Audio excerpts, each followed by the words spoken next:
How do we collaborate through software?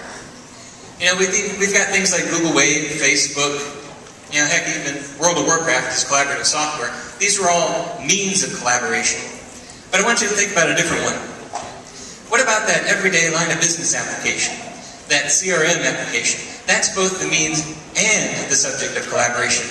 It's a group of people all collaborating about their customers. There are a couple of different ways to use collaborative software like CRM, like Salesforce. No software on the client, all in the cloud, it's all online, nothing to download, nothing to install. Great, except online only works when you're online. So what are we going to do? How are we going to collaborate through software when we're not online? We have to solve the traveling salesman problem. No, not that traveling salesman problem.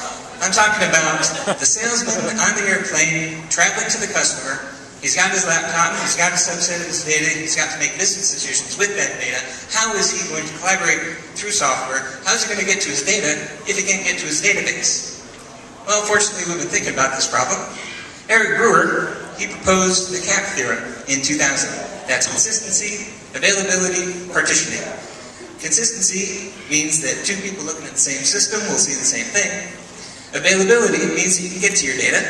And partitioning means that a subset of your data can exist in one place, while a different subset exists in another place, say, a laptop on an airplane.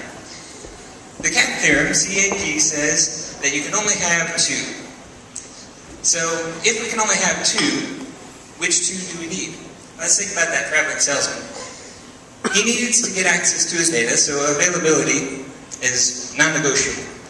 He needs a subset of his data, so partitioning is required. So that leaves consistency. If we have to have availability and partitioning, then the CAP theorem tells us we have to do without consistency.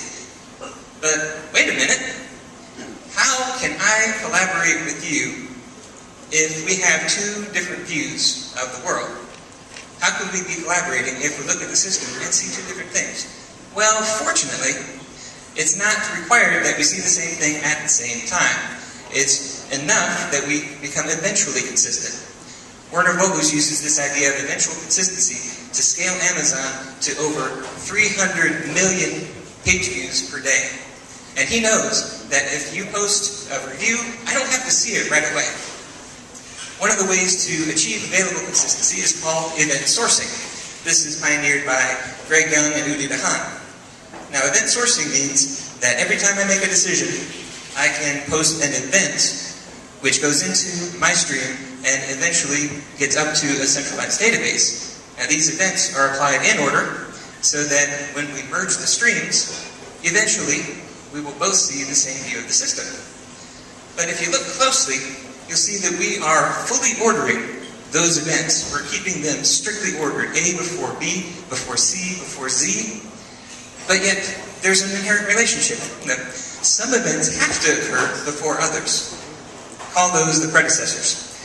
So we can shuffle around these events in the event stream as long as we don't push a successor up above a predecessor.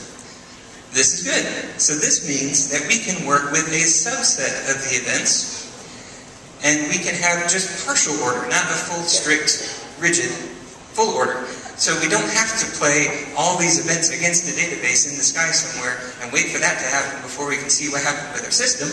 We can query for the successors of a single event to find out what happened with a subset of our system. So, follow me on this. If we can query the successors of an event, we can treat those as historical facts. It is a fact that at some point in history, I acquired a customer. It is a fact that my collaborator changed his name from Sam to Samuel. So I can query the successors of that customer fact to figure out the current state of my customer without going to a centralized database. And so we can exchange these events, get a common view of a subset of history. We can eventually become consistent, and we can solve the traveling salesman problem and collaborate through software. My name is Michael L. Perry, to cert the L, and you'll find me. Thank you very much.